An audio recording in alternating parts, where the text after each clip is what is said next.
So let's go ahead and dive into the therapeutic venting session of the episode where things are, venting's healthy. And I feel like a lot of us need to do it. Party Deck, if you want to get involved and vent with us here, feel free.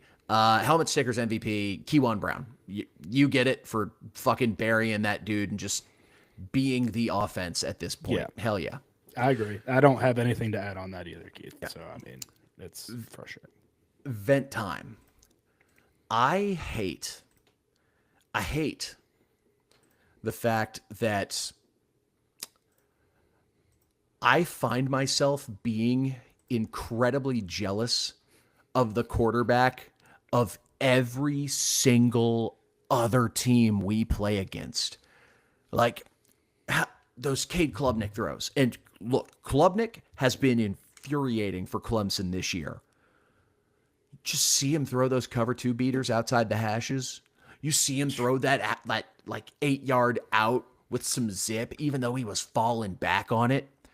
He put up numbers in this offense.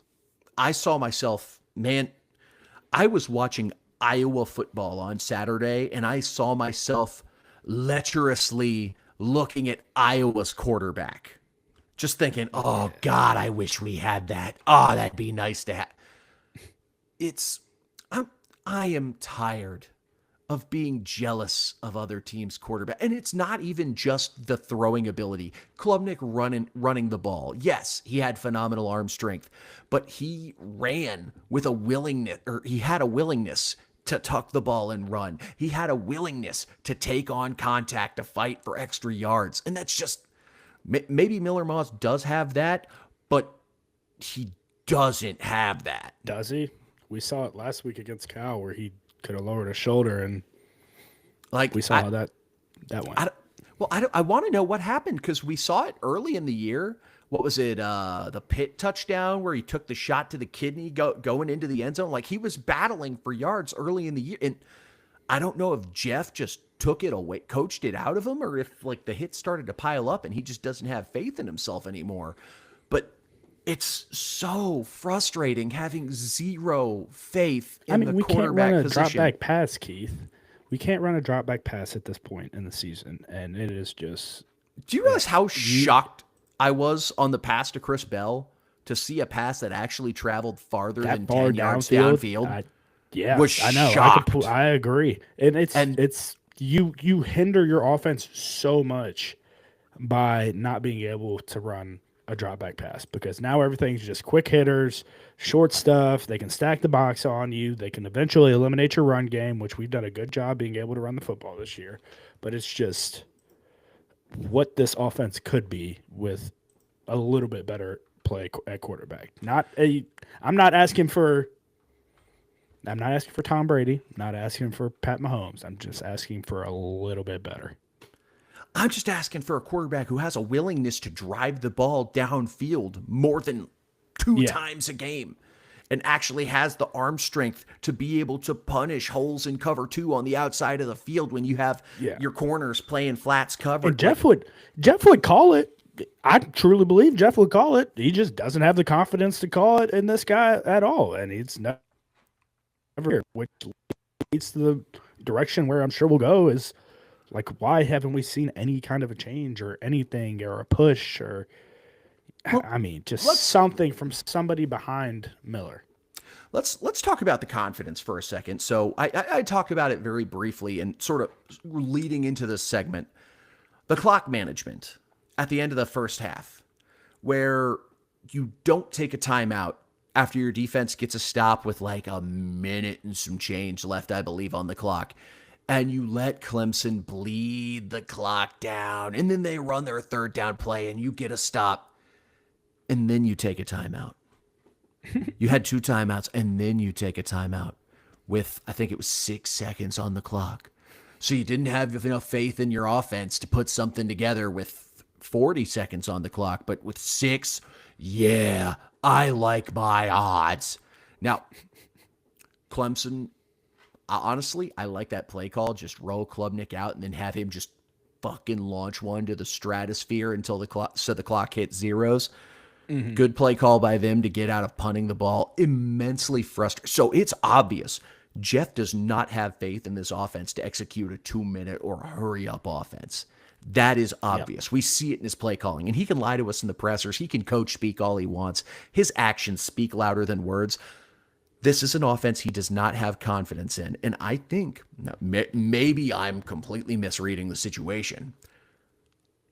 The guy behind center is the reason we have zero faith in this offense. Playoffs are gone. ACC champions all over the field, Keith. Before you get going on that, there are dudes all running back. We have we took out an All-American running back who hurt his hamstring and inserted a running back who's just had back-to-back 100-yard games. Keith? Yeah, like there are dudes all over the place. Damn near every time Chris Bell touches the ball, he's getting a first down, 20-plus yard gain, or even a touchdown. Colin Lacey, we haven't even scratched the surface of how we can get him the football. And who's probably the most mind-boggling thing of all season to me. The best aspect of Trayshawn Hurry's game is getting open downfield speed. Quarterback position's basically eliminated him from the roster. Dakari Collins, he's been working his ass off. He's been getting open downfield on plays. Haven't been able to push the ball to him. We've basically eliminated the wide receiver 3 slot because we have a one-read quarterback. And and again, Matt McGavick asked him about it in the Q&A session today, and we got another coach speak word salad of answer. Is it time to make a change at the offense directly related to Miller Moss? And no answer. And at this point, your play calling shows you don't have faith in the kid. Now, a lot of people will go out. I just want to know what's going on at practice to where you don't have faith to put in the guys behind you. And this is where I kind of want to talk, because unless we had seen the Wario equivalent of Josh Allen's accuracy development going from college to the NFL, unless Deuce Adams has done the polar opposite of that and has just completely degraded into someone who does nothing but shit his pants as soon as he steps on a football field, I do not understand why we haven't made that move yet. I've seen it with my 2 eyes that have 20/10 vision. That kid has the most arm talent on this team. He is the best runner of all our playable quarterbacks. Why? Why are we not getting him on the field? He's the only quarterback on this team who's made throws that I have seen watching in person and actively said, wow. And his mistakes, Keith, they will be fixable mistakes. He's a young kid. You can mold him in the direction that you want him to be as a quarterback. Miller's already set in who he is as a quarterback, and we've seen it all year. You can't have a quarterback make a mistake. How else are we going to have a pathetic 3 and out when we can't drive the ball more than 5 yards downfield? Yes, could there be growing pains with Deuce? Possibly. That's what happens when you play a young player. But the talent is there, and I refuse to believe that he is degraded into some unplayable form of quarterback. His high school backup, who did not start a high school game because Deuce Adams was that fucking dude in front of him, Drew Mestemaker, is going to be one of the most sought-after quarterback prospects in the portal this offseason. I refuse to believe that Deuce Adams could beat out a kid like that for years and not get team down the road got it right. You bench Calzada, bring Cutter Boley in. Granted, you're not paying him as much, this, that, and the other, but your offense magically looks better. It's crazy how that happens. At this point, the only thing, and this is speculation. I don't think this is true. This is me just loosely trying to grasp a reason why we haven't made a move. His dad does fairly well for himself, owning a West Coast architectural business. Maybe there's a promise of a program getting a fat check if you just let him play out the season. Which, honestly, the equivalent is basketball. Hey, boosters will cut you a If I'm Jeff, I could be sitting there looking, saying, well, at this point in the season, I can make my money back in bonuses. If I can. Well, not even talking about to Jeff.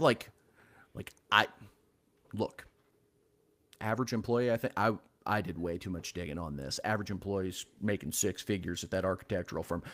If it's a promise of an 8-figure donation at the end of the season, that can go a long way in building a roster in the future. Maybe. Hey, I'll take a job if you wanna, I'll quit talking bad about quarterback play. And obviously I don't think that's true. I don't think that's accurate, but that's the only explanation I can come up with at this point. Because I've watched a lot of football. I like to consider myself a fairly adequate evaluator of football players, particularly those at O-line and quarterback position. Deuce Adams is the most talented guy on this roster. And the weakness of his game is he's inexperienced. He needs reps to develop. Look. Practice reps with the twos are one thing. Game reps are a completely different thing. It's a whole lot different when live bullets are flying and you need that experience to grow and develop. While we're on this topic, we can go on and on about this one with these two guys. Or three, if you want to throw the third. And I will. And we could. But we got to get to his comments and what he said culture-wise, right? You're not wrong. The culture right now is at an all-time low with the penalties and the BS. It's been a problem for a long time with this team. But close your mouth and know your place. Know the time. We have a saying. It's situational awareness. You don't have any on the field. You don't have any off the field either. It's a saying we have in the Army called "stay in your lane, fucker." Yeah. And look, you may be right, and you know what? Maybe perfectly fine to say that behind closed doors, because we've noticed. Because that's what a leader does. A leader doesn't go out there and throw their team under the bus and say they're having a culture issue. The leader calls a team meeting, a players only meeting, and says, "Hey guys, I've been a big part of the problem here, but I'm going to get my shit together so that we can all get our shit together and try and win more football games." But let's use the media. Let's do it. Give a condescending ass scoff in the middle of a question. First off, just, yeah, that's a culture thing that they're going to have to. Bitch, you aren't even going to be here in the off season. You've been here 8 months, and you want to talk about our culture? Kick fucking rocks. Yeah. I mean, I agree. It was annoying to hear. I mean, quite frankly, you established the culture in the offseason. Yes, you who were here in the offseason should have established a good culture. Yeah, so, right message, horrifically wrong messenger. Kewan Brown wants to go up there and say that? Yeah, sure. Pete Nigra, he wants to go out there, say that? Yeah, sure. Chris Bell, Colin Lacey, they want to go up there and say that. I bet he had teammates that came out there, it came to him after that and said, "What the hell is this about?" Honestly, if I played defense on this team, I'd be fucking insufferable because we've been carrying this fucking team. We've been carrying your dead ass weight all season long. And you want to talk shit about the culture? Fuck out of here. Yeah. All right, next. That's definitely, I wanted to hit that. I mean, it's annoying, man, because I had teammates that definitely, like Keith Kelsey, granted, we never had culture issues or anything like that, but with leaders like Keith Kelsey and Stacey Thomas and guys like that. But those guys, they definitely would have nipped that in the butt before it left the room. So, other comment. Oh, I hate having zero faith in the team's ability to close. So, and what I mean by that is like after that punt, the botched punt where we get the ball with like 2 minutes and 30 seconds left, a lot of people freaking out. Yes. Oh my God, we're going to win. You can probably go check the timestamps on my Twitter. In my seat, I was telling myself, oh boy, how are we going to fuck this up? How are we going to snatch defeat from the jaws of victory here? And sure as shit, we pulled it off, losing. I believe it was Jessica Smetana, national media personality, who said Louisville has found the dumbest ways to lose possible. So I did a little bit of digging, and this was it's gonna bug me if I. It's not ESPN anymore, but Bill. It's the post-game EPA. Basically, like, what was this team's win probability based off of Right. Just regular net success rate. Were we at like 95%? Clemson had a 12.2% chance of winning that game based off of general net success rate. Oh, man. That's not even the worst one this year. Virginia had a 10.1% chance of winning based off of play net success rate. Jesus. That's not even the worst one of the most recent 12 months. Stanford last season, 8.9% chance of winning.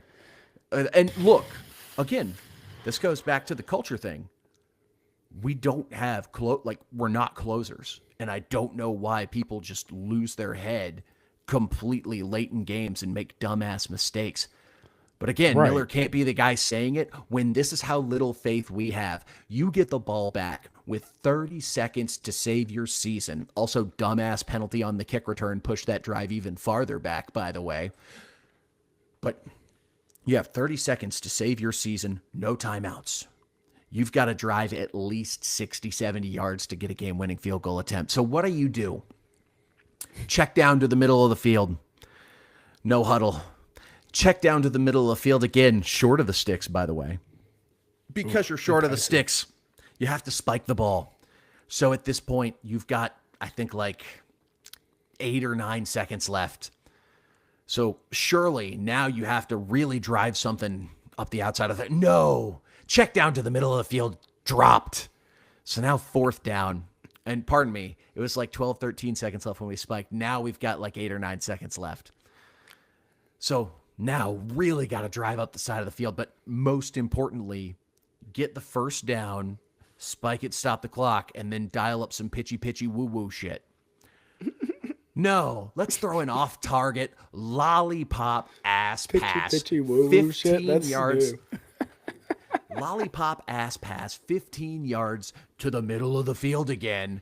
That's behind, so DB can come, break on the ball, bat it down. But even if they hadn't, and we completed it and immediately went down, there was only 3 seconds on the clock, and as soon as they said it, it was going to start running. So we might not have had time to spike it. And if we did, we're still at our own 45-yard line. And I don't think Miller even has the arm strength to throw a ball 55 yards in air. So we weren't even in Hail Mary range.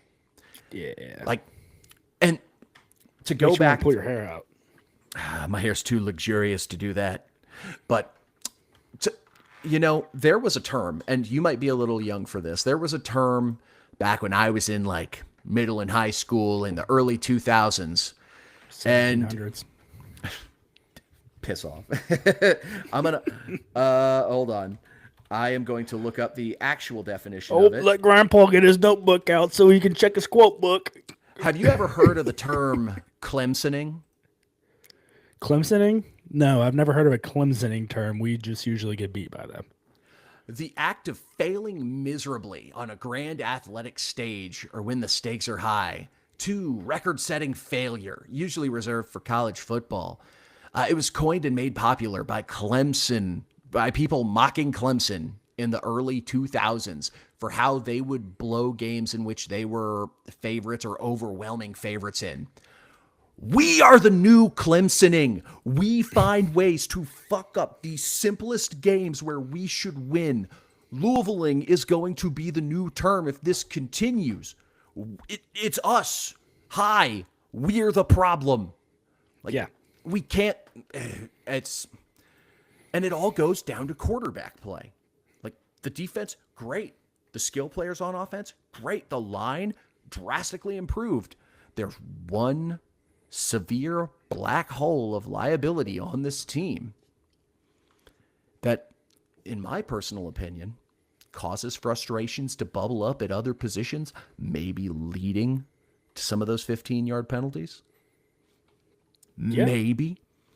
I mean, Keith, you've played football. Finger pointing, I don't know if it's going on. I didn't really pay much attention to it. But, those conversations, you've been on the sidelines. If the offense is struggling, defense is over there saying, what the hell's going on?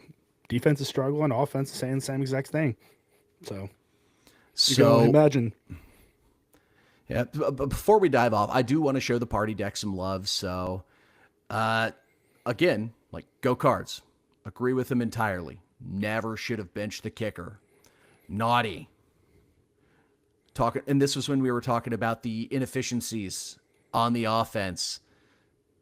I'm not the only one. Matt, diving in, talks about like the increased capabilities of the offense, bringing in a different quarterback potentially. We've already got people looking forward to the offseason. Justin, looking forward to the offseason.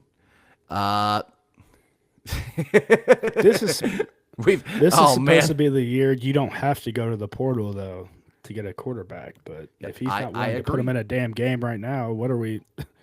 Yeah. No. Yep. We touched on that very early. How it seems like 2 of our top 3 running backs coming into the year have developed fumbleitis.